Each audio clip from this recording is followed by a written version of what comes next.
piece of land now flipped owners, it would be nice to do quicker on that. And then the last one is the trail benches and signs. I was under the impression we were putting another 5 in for the nature trails group on that, and I don't see it. Yeah, that's the number right above the various, it's kind of under various. Oh, it shouldn't be various gates, or it should be? Well, it should be various gates, because they've also asked for gates at Clemens Line and a couple of other locations, and each of those gates will be anywhere between $1,500 to $2,000. Okay. So typically what we do is, if it costs us $3,000, then we'll buy 2 or 3 benches as well, put them on there. Okay, so they haven't specifically. Yeah, that's about $5,000 as well. Okay, they haven't identified this year particular benches or signs for you over and above what we give. No, you know, when we met from the, gates was an issue.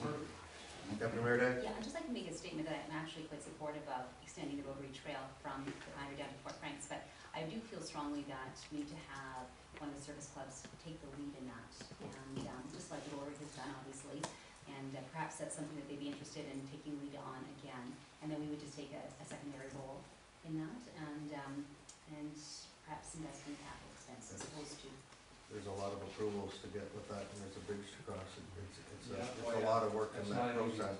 I know, but they have experience with that, and that's excellent, and I just think that it would be wise for us to wait until we see that the public has garnered enough support and momentum for that project before we push it forward. But very interested in that. It is an actual bridge, not a symbolic bridge, it's an actual bridge. Only Sable, it's gonna be a real engineering wonder. Well, it doesn't have a lot. No, well, it has a little path, but it doesn't have. Not enough. No.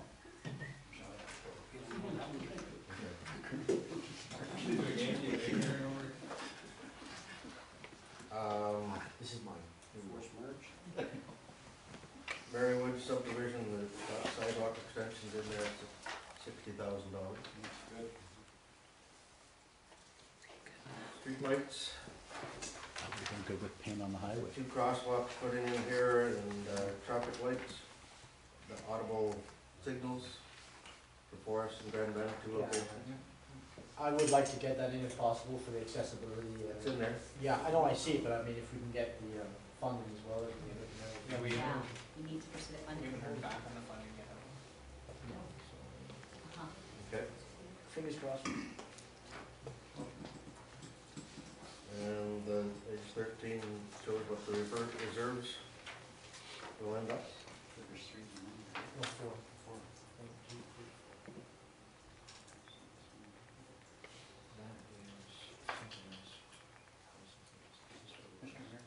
Councilor Russell? Excuse me, back on page 12, if you don't mind, I know we were just talking about the 999, right? Yeah. Page 12, yes? Okay. So I just wanted to ask questions on the other items. We just Go for it. Dropped on that. The one at the top, 13367, the intersection safety, through you, Brent. What is that? Every year there's a chunk, and it's roughly the same. Yeah, and every year that's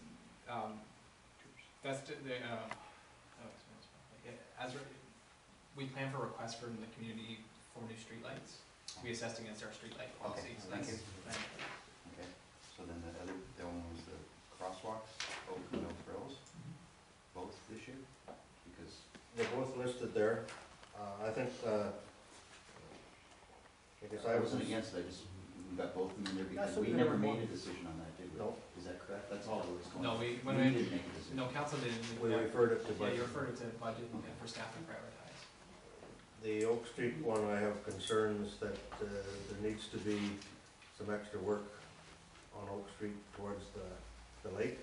There's a sidewalk at the top of the hill that needs to be extended across the property where the sidewalk comes up to the top of the hill and then goes out onto the road. There needs to be a way to, if you're gonna put a crosswalk at the bottom, you should have a safety concern back the road a little ways. And there's been discussions about having that road 3 lanes, a left turn lane, a right turn lane, going to the lake lane, as you come out to help improve the traffic at that. So if the crosswalk was put there, I think there needs to be some extra road study or design study as to how that will work and how the sidewalk can extend further towards the lake up on Oak Street. Another that's part of it. Sorry, before we move out of this section, through you to Brendan, maybe in here somewhere, I haven't seen it. road markings, where do we include that? As far as signage, Painting on the road. that's paid out of, that's just an operating. Is that gonna continue on to operating then? Yes. Yeah, the discussions about the angle parking on 81 Crescent and issues that the chamber has brought forward, that's the maintenance or the operational stuff too. I guess the parking one's both, and we plan to have a report at the next budget meeting. The work that being asked for on 81 Crescent is just simple line painting, so we can accommodate that in the operating budget. River Road may take some additional, paving work, so that would be a capital item, and we'll bring that forward as a report for consideration. The reason I ask is, again, this year, for me, it's safety first is gonna, what I'm gonna support. And again, we've got the four corners in Grand Bend, again, it never holds that paint marking where you've got it back of it on the left turn lane going south. It always fading. The other one I'm hearing out of Beach of Pines again is the stop sign is here, but the white stopping thing is further back, and so is ahead. And so you're into the white thing before you hit the highway, so you've cleaned out cyclists. It's the rotary trail issue there, there's a It's the sidewalk. rotary trail issue, and so we're saying, before the stop sign, could we put the white line in so people actually stop at the stop sign before they clean out a cyclist? I believe those lines are painted on by MTO. Well, no, that'll be in the connecting links, so That's connecting that. The one at Huron Woods is beyond. No, Huron Woods is, Huron- no, you're right, Beach of Pines and Huron Woods are not connecting.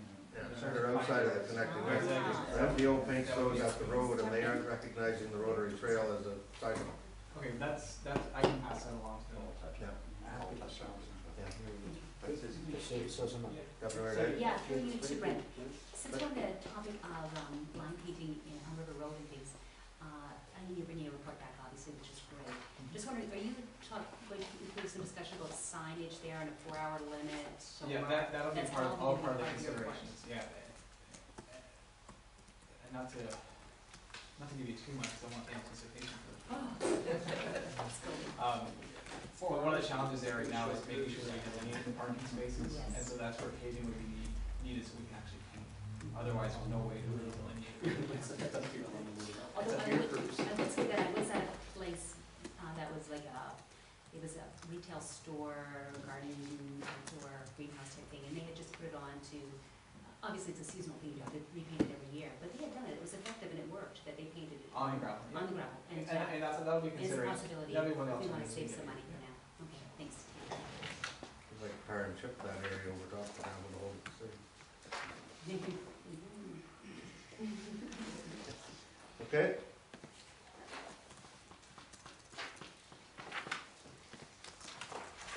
Page 14. The Shores. Some capital there for some furniture. This is the replacement of the roof at the old arena in Forest.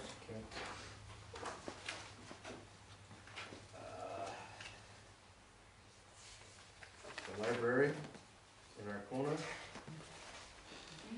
Sound system at Port Franks, we've already talked about that.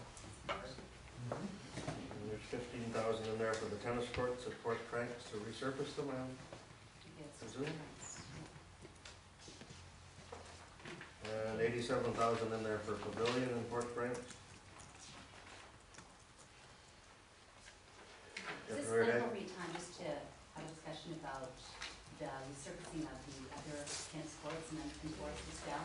Do you want to talk to that and maybe? Is that Elsie Yes, Dodge? you want to?